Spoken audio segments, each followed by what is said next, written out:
ನಾವು patient ಅವೇರ್ನೆಸ್ಗೋಸ್ಕರ stroke ಆಗಿದ್ರೆ ಅದು ಹೇಗೆ ನಾವು ಕಂಡುಹಿಡಿಬಹುದು.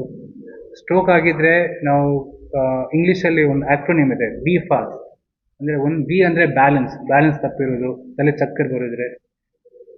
ಇ ಅಂದರೆ ಐಸ್ ಅಂದರೆ ಕಣ್ಣಲ್ಲಿ ಸರಿ ಕಾಣದಿದ್ರೆ ಡಬಲ್ ಕಾಣೋದು. ಓಕೆ. ಎಫ್ ಅಂದರೆ fast as possible. Okay. Go to a hospital where there is treatment for stroke. Arms ಅಂದರೆ ಕೈ ಕಾಲಲ್ಲಿ ಒಂದ್ಸತಿ ವೀಕ್ನೆಸ್ ಆಗೋದು. ಫೇಸಲ್ಲಿ, ಎಫ್ ಅಂದರೆ ಫೇಸಲ್ಲಿ ಮುಖ ಓರೆ ಆಗೋದು. ಓಕೆ. ಸ್ಪೀಚ್, ಎಸ್ ಅಂದರೆ ಸ್ಪೀಚ್, ಮಾತಲ್ಲಿ ತೊದಲೋದು.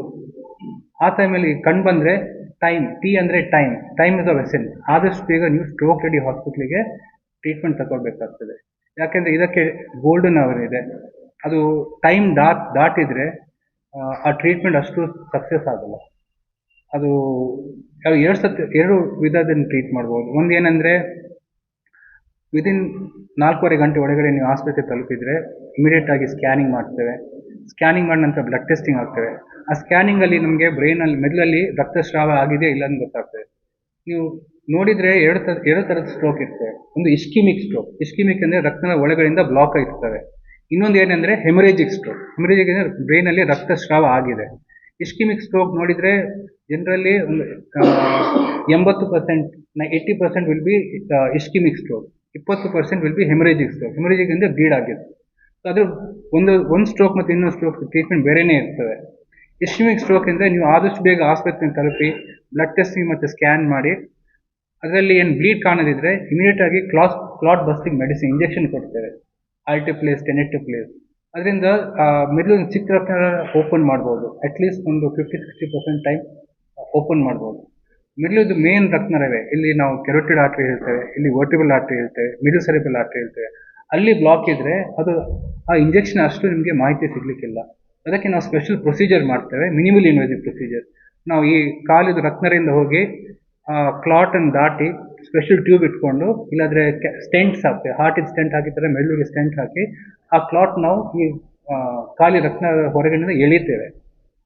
ಸೊ ಆ ಕಾರಣ ಎಳೆದ ನಂತರ ಕ್ಲಾಟ್ ತೆಗೆದಾದ ನಂತರ ಆ ಮೆದುಳಿಗೆ ಪುನಃ ನಾವು ರಕ್ತ ಸಂಚಲನ ಪುನಃ ಸ್ಟಾರ್ಟ್ ಮಾಡ್ತೇವೆ. ಸೊ ಅದಕ್ಕೆ ಒಂದು ಟೈಮ್ ಇದೆ.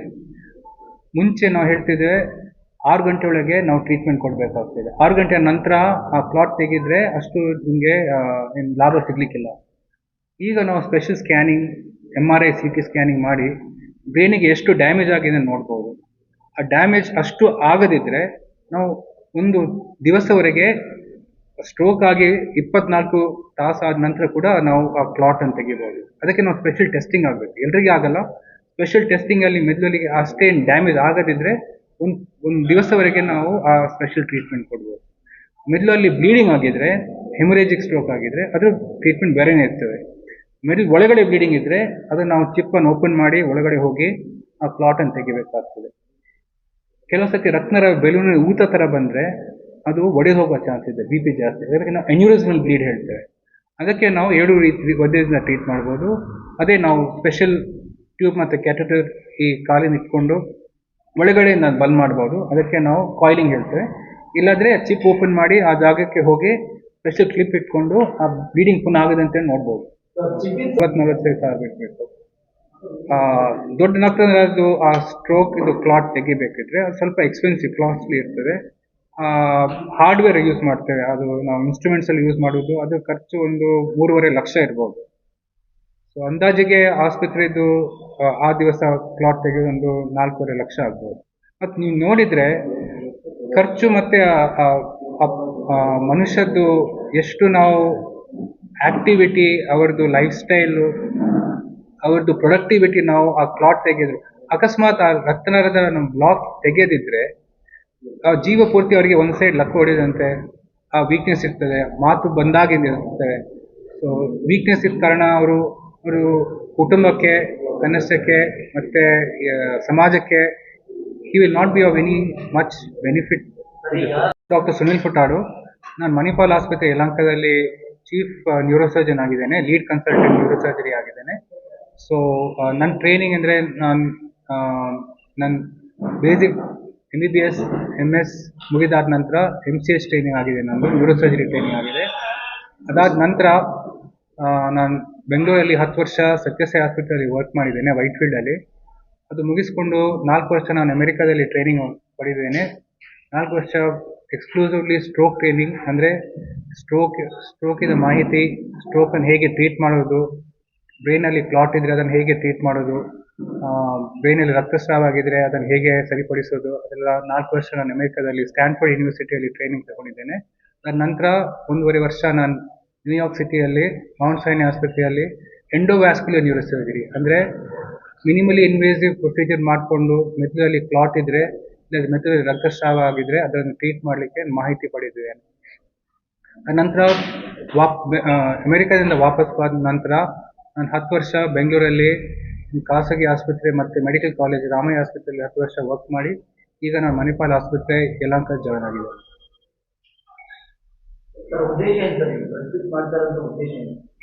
ಜನರಿಗೆ ಸ್ಟ್ರೋಕ್ ವಿಷಯ ಮಾಹಿತಿ ಕೊಡಲಿಕ್ಕೆ ಚಿಕ್ಕಬಳ್ಳಾಪುರದ ನೀವು ನೋಡಿದರೆ 2014 ವರ್ಷದಲ್ಲಿ ಈ ಸ್ಟಡಿ ನಡೆದ ಪ್ರಕಾರ ಬ್ಯಾಂಗ್ಳೂರ್ ರೂರಲ್ ಏರಿಯಾದಲ್ಲಿ ನೋಡಿದರೆ ಜಾಸ್ತಿ ಸ್ಟ್ರೋಕ್ ಆಗೋದು ಚಿಕ್ಕಬಳ್ಳಾಪುರ ಡಿಸ್ಟ್ರಿಕ್ಟ್ ಚಿಂತಾಮಣಿಯಲ್ಲಿ ಜಾಸ್ತಿ ಸ್ಟ್ರೋಕ್ ಆಗಿತ್ತು, ಇನ್ಸಿಡೆನ್ಸ್ ಜಾಸ್ತಿ ಇತ್ತು.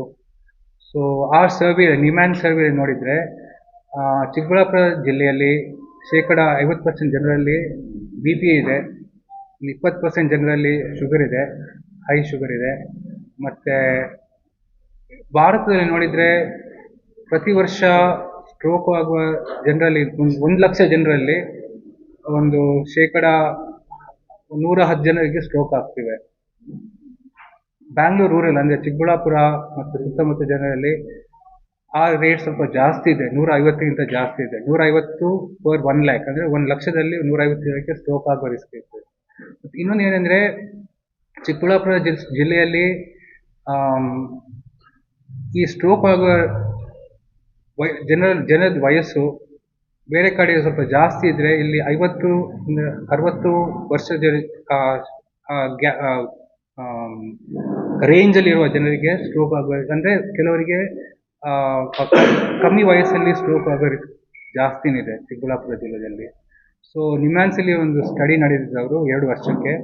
ಸೊ ಅದರಲ್ಲಿ ಏನು ಕಂಡುಹಿಡಿದ್ರೆ ಅಂದರೆ 400 ಚಿಕ್ಕ ಜಿಲ್ಲೆ ಇಲ್ಲಾಂದರೆ ವಿಲೇಜ್ ಹೇಳ್ತೇವೆ, ಆ 400 ವಿಲೇಜ್ಗಳಲ್ಲಿ ಒಂದು ದಿವಸ ಸರ್ವೆ ನಡೆದರೆ 250 ಅಂದರೆ 250 ಜನರಿಗೆ ಆ ಟೈಮಲ್ಲಿ 1 ವರ್ಷದಲ್ಲಿ ಸ್ಟ್ರೋಕ್ ಆಗಿತ್ತು. ಸೊ ನೀವು ನೋಡಿದರೆ ಚಿಕ್ಕಬಳ್ಳಾಪುರ ಜಿಲ್ಲೆಯಲ್ಲಿ ಸ್ಟ್ರೋಕ್ ರೇಟ್ ಸ್ವಲ್ಪ ಜಾಸ್ತಿನೇ ಇದೆ. ಮತ್ತು ಬೇರೆ ಕಡೆಯಲ್ಲಿ ಸ್ತ್ರೀಯರಲ್ಲಿ ಸ್ಟ್ರೋಕ್ ಆಗೋ ರೇಟ್ ಜಾಸ್ತಿ ಇತ್ತು, ಚಿಕ್ಕಬಳ್ಳಾಪುರ ಜಿಲ್ಲೆಯಲ್ಲಿ ಪುರುಷರಲ್ಲಿ ಸ್ಟ್ರೋಕ್ ರೇಟ್ ಸ್ವಲ್ಪ ಜಾಸ್ತಿನೇ ಇದೆ. ಏನಂದರೆ ಒಂದು ಲೈಫ್ ಸ್ಟೈಲ್ ಅಂದರೆ ಕೆಲವರು ಅವರು ವರ್ಕ್ ಮಾಡುವ ಪದ್ಧತಿಯಲ್ಲಿ ಕೆಲವರು ಚಿಕ್ಕಬಳ್ಳಾಪುರ ಜಿಲ್ಲೆಯಲ್ಲಿ ಜನರು ತುಂಬ ಕಾಲ್ ಸೆಂಟ್ರಲ್ಲಿ ವರ್ಕ್ ಮಾಡ್ಬೋದು, ಇಲ್ಲಾಂದರೆ ಫಾರಿನ್ ಕಂಪ್ನೀಸಲ್ಲಿ ವರ್ಕ್ ಮಾಡ್ಬೋದು. ಆ ಟೈಮಲ್ಲಿ ಅವ್ರಿಗೆ ನೈಟ್ ಶಿಫ್ಟ್ ಇರ್ಬೋದು, ಸ್ಟ್ರೆಸ್ ಜಾಸ್ತಿ ಇರ್ಬೋದು, ಅದೊಂದು ಇರ್ಬೋದು. ಇನ್ನೊಂದೇನೆಂದರೆ ಸ್ಮೋಕಿಂಗ್ ಇಲ್ಲಾಂದರೆ ಆಲ್ಕೋಹಾಲ್ ಜಾಸ್ತಿ ಇದ್ದರೆ, ಆಲ್ಕೋಹಾಲ್ ಕನ್ಸಂಪ್ಷನ್ ಜಾಸ್ತಿ ಇದ್ದರೆ ಸ್ಟ್ರೋಕ್ ಆಗೋ ರಿಸ್ಕ್ 3 ಟೈಮ್ಸ್ ಜಾಸ್ತಿನೇ ಆಗ್ತಾ ಇರ್ತದೆ. BP ಇದ್ದರೆ ಅದರೊಟ್ಟಿಗೆ ಶುಗರ್ ಇದ್ದರೆ ಸ್ಟ್ರೋಕ್ ಆಗೋ ರಿಸ್ಕ್ 6 ಟೈಮ್ಸ್ ಜಾಸ್ತಿನೇ ಇರ್ತದೆ. ಒಂದು BP ತನ್ನಷ್ಟಕ್ಕೆ ಇದ್ದರೆ ಸ್ಟ್ರೋಕ್ ಆಗೋ ರಿಸ್ಕ್ ಒಂದು 2% ಜಾಸ್ತಿ ಇರ್ತದೆ. BP ಶುಗರ್ ಇದ್ದರೆ ಒಂದು 3 ಟೈಮ್ಸ್ ಜಾಸ್ತಿ ಇರ್ತದೆ. ಅದು ಎರಡು ಕಂಬೈನ್ ಮಾಡಿದರೆ ಅದು ಸ್ಟ್ರೋಕ್ ಆಗೋ ರಿಸ್ಕ್ 6 ಟೈಮ್ಸ್ ಜಾಸ್ತಿನೇ ಇರ್ತದೆ. ಇನ್ನೊಂದು ಏನಂದರೆ ನಮ್ಮದು ಊಟ ಮಾಡುವ ಅದರಲ್ಲಿ ಕೊಲೆಸ್ಟ್ರಾಲ್ ಜಾಸ್ತಿ ಇದ್ದರೆ, ಎಣ್ಣೆ ಪದಾರ್ಥ ಜಾಸ್ತಿ ಇದ್ದರೆ ಅದರಿಂದ ನಮ್ಮ ಬಾಡಿಯಲ್ಲಿ ಕೊಲೆಸ್ಟ್ರಾಲ್ ಜಾಸ್ತಿ ಆಗಿ ಒಳಗಡೆಯಿಂದ ರಕ್ತನರ ಅದು ಬ್ಲಾಕ್ ಆಗಿ ಸ್ಟ್ರೋಕ್ ಆಗೋದು ಜಾಸ್ತಿನೇ ಇರ್ತದೆ. ಎಲ್ಲವೂ ಹೇಳಬೇಕಿದ್ರೆ ನಮ್ಮದು ಲೈಫ್ ಸ್ಟೈಲ್ ಮತ್ತು ನಮ್ಮ ನಾನ್ ಮಾಡಿಫೈಯಬಲ್ ಫ್ಯಾಕ್ಟರ್ಸ್, ಏಜ್, ಜೆಂಡರ್ ಹೇಳ್ತೇವೆ, ಮತ್ತು ಮಾಡಿಫೈಯಬಲ್ ಫ್ಯಾಕ್ಟರ್ಸ್ ಅಂದರೆ ಲೈಫ್ ಸ್ಟೈಲಲ್ಲಿ ಶುಗರ್ BP ಕಂಟ್ರೋಲ್ ಮಾಡೋದಿದ್ರೆ ಸ್ಟ್ರೋಕ್ ಆಗೋದು ಜಾಸ್ತಿನೇ ಆಗುತ್ತೆ. ಈ ಕಾಲದಲ್ಲಿ ಏನಾಗ್ತದೆ ಅಂದರೆ ನಮ್ಮ ಶರೀರದ ಒಳಗಡೆ ಇರುವ ರಕ್ತನಾಳ ಇದೆಯಲ್ವ ಅದು ಸ್ವಲ್ಪ ಟೈಟ್ ಇರ್ತವೆ, ಅದಕ್ಕೆ ನಾವು ಸ್ಪ್ಯಾಸಮ್ ಹೇಳ್ತೇವೆ. ಯಾಕೆಂದರೆ ನಮ್ಮ ಚಳಿಗಾಲದಲ್ಲಿ ನಮ್ಮ ಬಾಡಿಯಿಂದ ಹೀಟ್ ಕಮ್ಮಿಯಾಗಿ ಹೊರಗೆ ಹೋಗಬೇಕಾಗ್ತದೆ. ಚರ್ಮದಲ್ಲಿರುವ ರಕ್ತನಾಳ ಸ್ವಲ್ಪ ಟೈಟ್ ಆಗಿರ್ತದೆ. ಸೊ ಬಾಡಿಯ ಒಳಗಡೆ ಇರುವ ಬಿ ಪಿ ಸ್ವಲ್ಪ ಜಾಸ್ತಿ ಆಗಿ ಆ ಬಿ ಪಿ ಜಾಸ್ತಿ ಆಗಿದ ಕಾರಣ ವಯಸ್ಸಾದವರಿಗೆ ಬ್ರೈನಲ್ಲಿ ಬ್ಲೀಡಿಂಗ್ ಆಗೋ ರಿಸ್ಕ್ ಜಾಸ್ತಿನೇ ಇರ್ತದೆ. ಹೇಳ್ತಿದ್ರು 60% ಜಾಸ್ತಿಯವರಿಗೆ ಸ್ಟ್ರೋಕ್ ಆಗೋದು ಜಾಸ್ತಿ ಅಂತ ಹೇಳ್ತೇವೆ. ಈಗ ನಾವು 30-35 ವರ್ಷದಿಂದ ಜಾಸ್ತಿಯವರಿಗೆ ಸ್ಟ್ರೋಕ್ ಆಗೋದನ್ನು ನಾವು ನೋಡ್ತಿದ್ದೇವೆ. ಮುಂಜಾಗ್ರತೆ ಕ್ರಮ ಅಂದರೆ ಪ್ರತಿ ವರ್ಷ ನೀವು ನಿಮ್ಮದು ಬ್ಲಡ್ ಟೆಸ್ಟ್ ಆಗಬೇಕು, ಶುಗರ್ ಟೆಸ್ಟಿಂಗ್ ಆಗಬೇಕು, ನಿಮ್ಮದು ಸಿಂಪಲ್ ಟೆಸ್ಟಿಂಗ್ ಅಂದರೆ ಥೈರಾಯ್ಡ್ ಇದ್ದು, ಶುಗರ್ ಇದ್ದು, ಕಿಡ್ನಿದು ಫಂಕ್ಷನ್ ಟೆಸ್ಟ್ ಆಗಬೇಕು. ಬಿ ಪಿ ಅಟ್ಲೀಸ್ಟ್ ನೀವು ಒಂದು ತಿಂಗಳಿಗೆ ಒಂದು ಸರ್ತಿ ಚೆಕ್ ಮಾಡಬೇಕಾಗ್ತದೆ. ಇನ್ನೊಂದು ಏನಂದರೆ ಲೈಫ್ ಸ್ಟೈಲ್. ಕಡಿಮೆಗೆ ಒಂದು ದಿವಸ ಒಂದು ಅರ್ಧ ಗಂಟೆ ವಾಕಿಂಗ್ ಮಾಡಬೇಕು. ಇಲ್ಲಾಂದರೆ 1,000 ಸ್ಟೆಪ್ಸ್ ಹೇಳ್ತೇವೆ, 10,000 ಸ್ಟೆಪ್ಸ್ ಹೇಳ್ತೇವೆ, 10,000 ಸ್ಟೆಪ್ಸ್ ಮಾಡಬೇಕಾಗ್ತದೆ. ಬೆಳಿಗ್ಗೆ ಒಂದು 15 ನಿಮಿಷ, ಸಂಜೆ 15 ನಿಮಿಷ ವಾಕಿಂಗ್ ಮಾಡಿದರೆ ನಮ್ಮದು ವೆಯ್ಟ್ ಕಂಟ್ರೋಲ್ ಇರ್ತವೆ, ಬಿ ಪಿ ಕಂಟ್ರೋಲ್ ಇರ್ತವೆ. ಶುಗರ್ ಕೂಡ ಅದು ಜೀರ್ಣ ಆಗಿ ಅದು ಡೈಜೆಸ್ಟ್ ಆಗಿ ಸ್ಟ್ರೋಕ್ ಆಗೋ ರಿಸ್ಕ್ ಶುಗರ್ ಲೆವೆಲ್ ಕಮ್ಮಿ ಆಗಿ ಸ್ಟ್ರೋಕ್ ಆಗೋ ರಿಸ್ಕ್ ಕಮ್ಮಿ ಇರ್ತದೆ. ಸೋಡಿಯಂ ಅಂದರೆ ಹೈ ಸಾಲ್ಟ್ ಡಯಟ್ ಕಮ್ಮಿ ಮಾಡಬೇಕಾಗ್ತದೆ. ಜಂಕ್ ಫುಡ್ ಅದು ಬರ್ಗರ್, ಪಿಜ್ಜಾ ಅದರಲ್ಲಿ ಕೊಲೆಸ್ಟ್ರಾಲ್ ಜಾಸ್ತಿ ಇರ್ತದೆ, ಉಪ್ಪಿನಾಂಶ ಕೂಡ ಜಾಸ್ತಿ ಇರ್ತವೆ. ಅದು ನಾವು ಕಂಟ್ರೋಲ್ ಮಾಡಿದರೆ ನಾವು ಬಿ ಪಿ ಕಂಟ್ರೋಲ್ ಇರ್ತವೆ. Heart checkup after the age of 45 at least once in 2 years heart checkup ಆಗಬೇಕು. ಯಾಕೆಂದರೆ ಹಾರ್ಟ್ ಸರಿ ಬೀಟ್ ಆಗದಿದ್ರೆ, ಬಿ ಪಿ ಜಾಸ್ತಿ ಇದ್ದರೆ ಕೆಲವು ಸರ್ತಿ ಅಲ್ಲಿಂದ ಕ್ಲಾಟ್ಸ್ ಹೋಗಿ ಬ್ರೈನಿಗೆ ಮೆದುಳಲ್ಲಿ ಸಿಕ್ಕಿ ಬೀಳುವ ಚಾನ್ಸ್ ಇರ್ತದೆ. ಸೊ ಹಾರ್ಟ್ ಚೆಕಪ್ ಆಗಬೇಕು. ಬಿ ಪಿ ಶುಗರ್ ಕಂಟ್ರೋಲ್ ಮಾಡಿದರೆ ಅದು ನಮ್ಮದು ಸ್ಟ್ರೋಕ್ ಆಗೋ ರಿಸ್ಕ್ ಕಮ್ಮಿ ಆಗ್ತದೆ. ನಾನು ಪ್ರತ್ಯೇಕ ಆಸ್ಪತ್ರೆಯಲ್ಲಿ ವರ್ಕ್ ಮಾಡಿದ್ದೇನೆ. ಇಲ್ಲಿ ಅಲ್ಲ, ಮೊದಲನೇ ಅಲ್ಲ, ವೈಟ್ ಫೀಲ್ಡಲ್ಲಿ ವರ್ಕ್ ಮಾಡಿದ್ದೇನೆ. ಇಲ್ಲಿ ನಿಮಗೆ ಈ ಸ್ಟೆಂಟ್ ಮತ್ತು ಎಮರ್ಜೆನ್ಸಿಯಾಗಿ ಕ್ಲಾಟ್ ತೆಗೆಯುವ ಟ್ರೀಟ್ಮೆಂಟ್ ಅಲ್ಲಿ ಸಿಗಲಿಕ್ಕಿಲ್ಲ. ಇಂಜೆಕ್ಷನ್ ಮುಖಾಂತರ ನೀವು ಸಿಗ್ಬೋದು, ಸ್ಪೆಷಲ್ ಟ್ರೀಟ್ಮೆಂಟ್ ನಿಮಗೆ ಅಲ್ಲಿ ಸಿಗಲಿಕ್ಕಿಲ್ಲ. ಸೊ ಅಲ್ಲಿ ವರ್ಕ್ ಮಾಡಿದ್ದು ನನಗೆ ಸ್ವಲ್ಪ ಮಾಹಿತಿ. ಸದ್ಯಕ್ಕೆ ಯಶಸ್ವಿನಿ ನೆಟ್ವರ್ಕ್ ಮಣಿಪಾಲ್ ಆಸ್ಪತ್ರೆಯಲ್ಲಿ ಲಭ್ಯತೆ ಇಲ್ವಾ? ಮಣಿಪಾಲ್ ಆಸ್ಪತ್ರೆಯಲ್ಲಿ ಮಣಿಪಾಲ್ ಹೆಲ್ತ್ ಫೌಂಡೇಶನ್ ಇದೆ. ಸೊ ಕೆಲವರಿಗೆ ಸೂಕ್ತ ಜನರಿಗೆ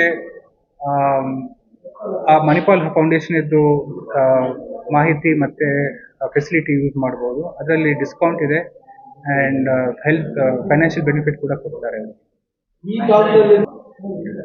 ಒಂದೇನೆಂದರೆ ನಾವು ಸ್ಟ್ರೋಕ್ ಅವೇರ್ನೆಸ್, ಚಿಕ್ಕಬಳ್ಳಾಪುರದಲ್ಲಿ ಸ್ಟ್ರೋಕ್ ಅವೇರ್ನೆಸ್ ಕೊಡೋದು, ಮತ್ತು ನಮ್ಮ ಆಸ್ಪತ್ರೆಯಲ್ಲಿ ಟ್ರೀಟ್ಮೆಂಟ್ ಜನರಿಗೆ ಮಾಹಿತಿ ಕೊಡಲಿಕ್ಕೆ ನಾವು ಬಂದಿದ್ದೇವೆ. ನಮ್ಮ ಸುತ್ತಮುತ್ತ ಆಂಧ್ರ ಜಿಲ್ಲೆಯಲ್ಲಿ ಒಂದು ದೊಡ್ಡ ಸೆಂಟರ್ ಇದೆ, ಅಲ್ಲಿ ಹೋಗ್ತಾರೆ. ಆ ನಾಟಿ ಔಷಧಿಯಿಂದ ಈ ಸ್ಟ್ರೋಕ್ ಕರೀಲಿಕ್ಕೆ ಸದ್ಯಕ್ಕೆ ಇವತ್ತುವರೆಗೆ ಯಾವ್ದು ಔಷಧಿ ಇಲ್ಲ.